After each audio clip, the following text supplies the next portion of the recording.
کعبہ زمین پر مسلمانوں کے لیے سب سے مقدس جگہ ہے، کیونکہ یہ وہ مقام ہے جہاں پر ہر روز لاکھوں لوگ رک کر کے نماز ادا کرتے ہیں، عبادت صحیح کرتے ہیں۔ کہا، یہ لاکھوں وہ جگہ ہے لوگ۔ جہاں پر خود نبی کریم صلی اللہ علیہ وآلہ وسلم نے عاجزی اور وقار کے ساتھ وقوف کیا، تاکہ امت بھی اس کو سیکھ کر ایسے ہی اللہ کے گھر کا ادب قیامت تک کرتی صحیح رہے۔ بات ہے، لیکن قیامت تک۔ دل ٹوٹ جاتا ہے جب ہم ایسے مناظر دیکھتے ہیں جہاں پر زائرین صرف دیواروں کو چھونے کے لیے ایک دوسرے کو دھکا دیتے ہیں، کھینچتے ہیں اور ایک دوسرے پر چڑھ جاتے ہیں۔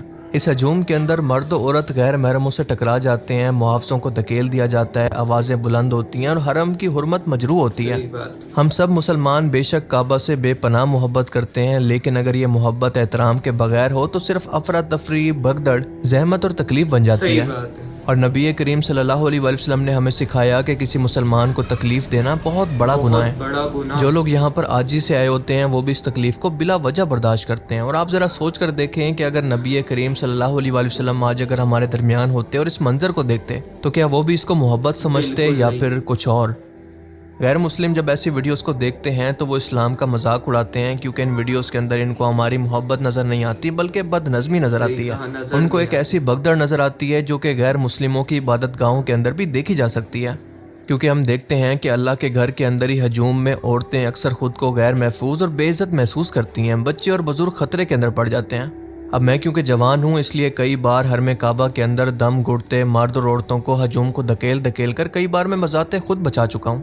لیکن یاد رکھیں کہ ہر کسی کے اندر یہ سکت نہیں ہوتی، کیونکہ اس کے اندر کوئی بوڑھا بھی شامل ہو سکتا ہے، کوئی بیمار بھی اور کوئی کمزور بھی۔ صحیح کہا۔ تو کیا ایسے لوگوں کا حق نہیں ہے کہ وہ سکون سے اللہ کے گھر کے اندر عبادت کر بے سکیں؟ شک حق ہے۔ پر کچھ لوگ واقعی ہیں جو کہ عبادت کے اس لمحے کو جسمانی جد و جہد کے اندر بدل دیتے ہیں، حالانکہ عمرہ کی اصل روح عاجزی، صبر اور اللہ کے حضور سر کو جھکانا صحیح ہے۔ کہا۔ آخر ہم لوگ کب سمجھیں گے کہ ہم کعبہ کی عبادت نہیں کرتے بلکہ ہم صرف اللہ کی عبادت کرتے ہیں، اور اللہ کعبہ کے اندر نہیں ہے بلکہ وہ عرش پر اپنی شان کے لائق موجود ہے۔ جب ہم لوگ ایسی حرکتیں کرتے ہیں تو غیر مسلم بت پرستوں کو یہی تاثر جاتا ہے کہ جس طرح سے وہ اپنے پتھر کے بتوں کی پوجا کرتے ہیں، ان کو ہاتھ لگانا فرض سمجھتے ہیں، اسی طرح سے مسلمان بھی کعبہ کی عبادت ہی کرتے ہیں۔ آپ نے اکثر غیر مسلموں کے منہ سے ایسے ورڈز سنے ہوں گے اور اس کی وجہ اسی طرح کے مسلمان ہیں۔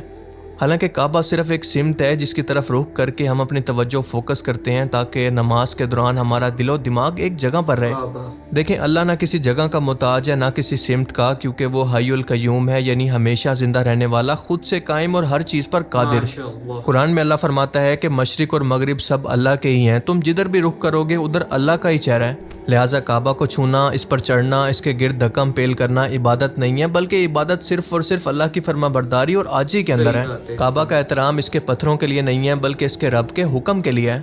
اگر آپ نے نبی کریم صلی اللہ علیہ وآلہ وسلم کی سیرت پڑھی یا سنی ہو تو آپ کو کبھی بھی یہ روایت نہیں ملے گی کہ آپ صلی اللہ علیہ وآلہ وسلم نے کعبہ کو چھو کر یا اس کے بالکل قریب کھڑے ہو کر اللہ سے دعا کرتے تھے، حالانکہ آپ صلی اللہ علیہ وآلہ وسلم صرف کعبہ کی سمت میں رخ کر کے اللہ رب العزت سے دعا کیا کرتے، کیونکہ کعبہ خود اللہ نہیں ہے بلکہ عبادت کے اتحاد کی علامت اور قبلہ ہے۔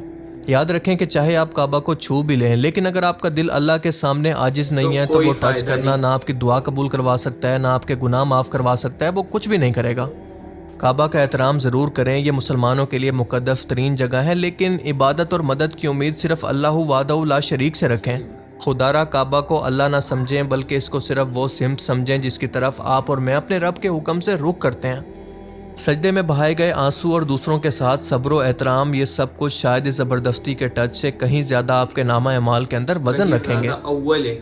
دیکھیں اب بہت ضروری ہوتا جا رہا ہے کہ مناسک حج و عمرہ کے ساتھ ساتھ آداب، احترام اور نظم و ضبط پر بھی باقاعدہ تربیت دی جائے۔ جو لوگ اپنے ملکوں سے ان مقدس مقامات کے سفر پر روانہ ہوتے ہیں، اب بہت ضروری ہوتا جا رہا ہے کہ ایسے لوگوں کو تربیتی کلاسز دے کر یہ سکھایا جائے کہ حرم کے اندر کس طرح سے عزت، صبر اور سکون کے ساتھ عبادت کی جاتی ہے، کیونکہ اس طرح کے بے قابو رویے نہ صرف غیر محفوظ ہوتے ہیں بلکہ بھگدڑ اور جانی نقصان کی وجہ بھی بن سکتے ہیں، جیسا کہ ماضی میں کئی بار ہو چکا ہے۔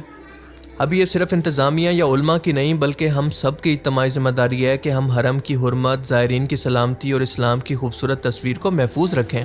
کعبہ کا احترام صرف تبھی ممکن ہے جب ہم ایک دوسرے کا احترام کرنا سیکھیں۔ ایسے چند لوگوں کے غلط رویے کی وجہ سے وہ لوگ بھی متاثر ہوتے ہیں جو کہ مکمل نظم و ضبط کے ساتھ، احترام کے ساتھ صرف عبادت کرنا چاہتے ہیں، کیونکہ جب بھی کچھ لوگ بے صبری کے ساتھ دکم پیل یا نادانی کا مظاہرہ کرتے ہیں تو اس کا نقصان صرف ان کو نہیں ہوتا بلکہ پورے ماحول کو ہوتا ہے۔ عبادت کا سکون ختم ہو جاتا ہے، دوسرے زائرین کا وقت اور سلامتی متاثر ہوتی ہے اور انتظامیہ پر بھی غیر ضروری دباؤ پڑتا ہے۔ حقیقت یہ ہے کہ حرم سب کے لیے، اور اگر ہر شخص ذرا سا صبر اور خیال کرے تو سب کو وہ سکون اور روحانی کیفیت نصیب ہو سکتی ہے جس کے لیے ہر شخص وہاں پر پہنچا ہوا ہے۔ اور آپ نے دیکھا ہوگا کہ بالکل اسی طرح سے حجر اسود کو بھی ہاتھ لگانے اور بوسہ دینے کے لیے اسی طرح کے لوگ دھکم پیل کرتے ہیں۔ صحیح بخاری اور صحیح مسلم دونوں کے اندر یہ بات بالکل واضح موجود ہے کہ نبی کریم صلی اللہ علیہ وسلم جب طواف کرتے اور حجر اسود کے قریب پہنچتے تو اس کو ہاتھ لگاتے، اور اگر رش ہوتا تو صرف اشارہ کر کے اپنے ہاتھ کو چوم لیتے۔ یعنی اگر نبی کریم صلی اللہ علیہ وسلم خود بھی رش میں ہونے کے باوجود دوسروں کو دھکا نہیں دیتے تھے بلکہ اشارہ کر کے بوسہ دیتے تھے، تو ہمیں بھی اسی سنت کو اپنانا چاہیے۔ حجر اسود کو ہاتھ لگانا فرض نہیں ہے کہ آپ اس کے لیے اپنی جان پر کھیل کر اور نماز توڑ کر اس کو بوسہ دینے کے لیے بھاگ پڑیں کہ جیسے اس کے بغیر آپ کا حج و عمرہ مکمل ہی نہیں ہوگا۔ رسول اللہ صلی اللہ علیہ وسلم کا یہ عمل ہمیں یہ سبق دیتا ہے کہ عبادت کے اندر صبر اور نظم و ضبط کتنا لازم ہے۔ کسی کو تکلیف دے کر نیکی حاصل نہیں ہوتی، اور اللہ تعالیٰ نیت اور اخلاص کو دیکھتا ہے، جسمانی ٹچ کو نہیں۔ لہٰذا اگر حجر اسود تک پہنچنا مشکل ہو تو دور سے سلام کرنا یا اشارہ کرنا سنت اور افضل عمل ہے۔ رسول اللہ صلی اللہ علیہ وسلم کا حجر اسود اور رکن یمانی کو بوسہ دینے کا مقصد ان کی عبادت نہیں تھا بلکہ اللہ کے حکم کی اطاعت تھا، کیونکہ اللہ خود فرماتا ہے کہ یہ اللہ کی نشانیاں ہیں اور اسی وجہ سے ان کا احترام کرنا اللہ کے حکم کی تعمیل ہے، نہ کہ ان کے اندر کوئی خدائی طاقت ہے اور نہ ان کی اطاعت کی جاتی ہے، کیونکہ یہ صرف ایک پتھر ہے اور پتھر نہ انسان کا کوئی بھلا کر سکتا ہے اور نہ کوئی نقصان۔ ان پتھروں کی تعظیم صرف نبی کریم صلی اللہ علیہ وسلم کی ان کو بوسہ دینے کی وجہ سے ہے۔ جیسا کہ حضرت عمر بن خطاب رضی اللہ تعالیٰ عنہ نے حجر اسود کے سامنے فرمایا تھا کہ میں جانتا ہوں کہ تو ایک پتھر ہے اور نہ مجھے نفع دے سکتا ہے اور نہ کوئی نقصان۔ اگر میں نے نبی کریم صلی اللہ علیہ وسلم کو تجھے بوسہ دیتے ہوئے نہ دیکھا ہوتا تو میں بھی نہ دیتا۔ یہ چھوٹا سا جملہ دراصل بہت بڑی توحید کا اعلان ہے کہ ہم کسی مادی چیز کی عبادت نہیں کرتے بلکہ صرف اور صرف اللہ کی بندگی کرتے ہیں۔ اور آخر میں یہ کہنا چاہوں گا کہ یہ ویڈیو کسی کو شرمندہ کرنے کے لیے نہیں ہے بلکہ اللہ کے گھر کی حرمت کو برقرار رکھنے کے لیے ہے، تاکہ ہم سب سمجھیں کہ حرم کا احترام دراصل کیا معنی رکھتا ہے، تاکہ ہر مسلمان مرد و عورت، نوجوان، بزرگ خود کو دنیا کی سب سے مقدس جگہ کے اندر محفوظ اور محترم تصور کریں۔ اللہ تعالیٰ سے دعا ہے کہ وہ ہمیں اپنے گھر کے شان و شان، احترام اور صبر عطا فرمائے۔ آمین۔